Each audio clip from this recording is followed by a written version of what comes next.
खरं तर जेव्हा जेव्हा राहुल गांधी महाराष्ट्रामध्ये येतात तेव्हा काँग्रेसमध्ये मोठी फूट पडतं हे आपण बघितलं आहे। मागच्या वेळी खामगाव ते शेगाव प्रवास करताना अनेक काँग्रेसच्या नेत्यांनी पक्षप्रवेश राहुल गांधी असताना केला।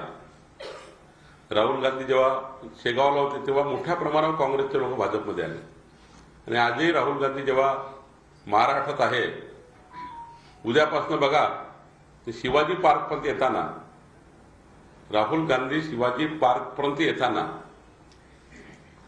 या दिवसामध्ये तुम्हाला अनेक बूथवरचे, तालुक्यातले, जिल्ह्यातले, प्रदेशामधले काँग्रेसचे नेते हे भाजपमध्ये येतील, मोदीजींच्या गॅरंटी, मोदीजींच्या विकसित भारताचा संकल्पाला साथ देतील।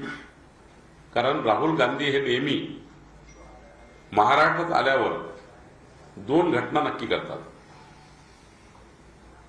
ठरला त्यांचं राहुल गांधीचं, एक स्वातंत्र्यवीर सावरकरांचा अपमान नक्की करतील, नेहमीच केला आहे। जेव्हा जेव्हा राहुल गांधी महाराष्ट्रात आले स्वातंत्र्यवीर सावरकरांचा अपमान त्यांनी केला आहे।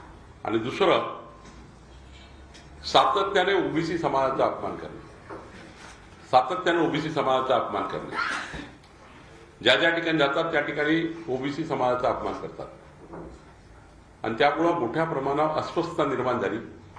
आदिवासी समाजाच्या कल्याणाकरता काँग्रेसने कधी काम केलं नाही। 65 वर्ष बघितलं असाल आदिवासी समाजाचे मतं घेतले, पण पद्माकर वडवीजींनी मला सांगितलं तेव्हा त्यांच्या मनात काय भावना होती की माननीय प्रधानमंत्री मोदीजींनी आमच्या समाजातील